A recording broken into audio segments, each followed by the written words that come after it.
Let's face it, most video game worlds are way cooler than the one we actually live in.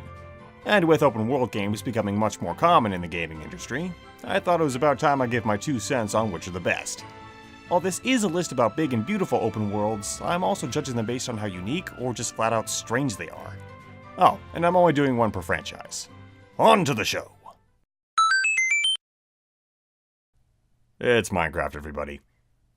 Okay, so this one was a bit of a cheap move on my part, and I know most people are probably so sick of hearing about Minecraft at this point, myself included, but there's something so charming about a world you can mold in your own image. Minecraft was one of the first-person games I ever played, and I was completely drawn in by the massive, atmospheric, and sometimes lonely world it has to offer.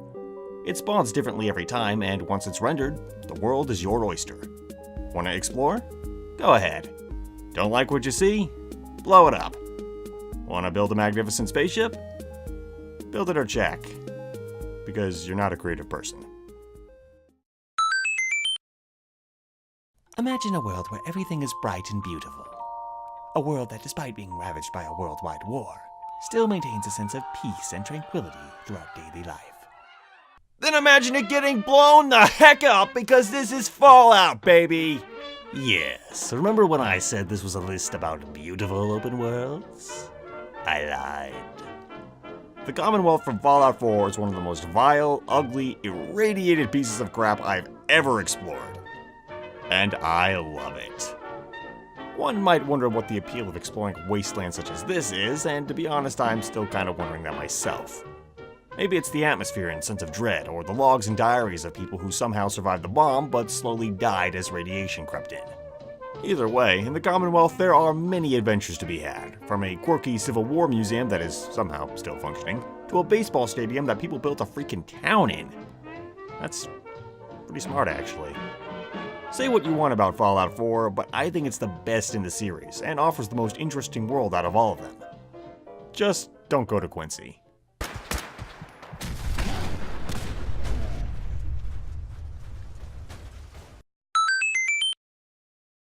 People tend to bash Square Enix a lot these days, but let's face it, they know how to make a beautiful world.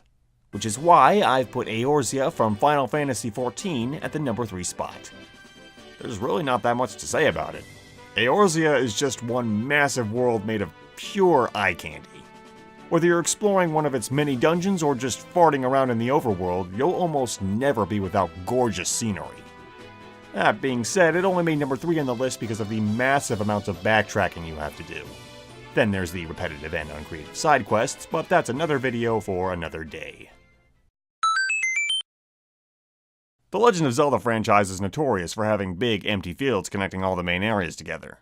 But every now and then it shakes things up a bit and gives us something truly special. You might be thinking I'm about to put Hyrule from Breath of the Wild on this list. And while it was fantastic, it didn't quite have the same effect on me as the Great Sea from Wind Waker. You can almost feel the salty spray of water on your face as you set sail to uncover the mystery of a lost kingdom. Being a mostly seamless open world, the Great Sea contains vast amounts of wealth to obtain, secrets to discover, and battles to be fought. While it does suffer from being a bit empty in some places, like most Zelda overworlds do, the sense of adventure and the pure excitement I feel whenever I set foot on a new island for the first time makes this a world I'll not soon forget. So what have we seen so far? Beautiful worlds? Check. Strange worlds? Check. Unique worlds? Check. So how would the number 1 placeholder beat the previous entries? By combining all of the above. At number 1, we have Bionis from Xenoblade Chronicles. As you're told at the beginning of the game, Bionis is the massive body of a god who fought with his nemesis, the Mekkonis, until both of them just died. Standing up. Being planet-sized, the Bionis has its own wacky gravitational pull and harbors many unique biomes and lifeforms.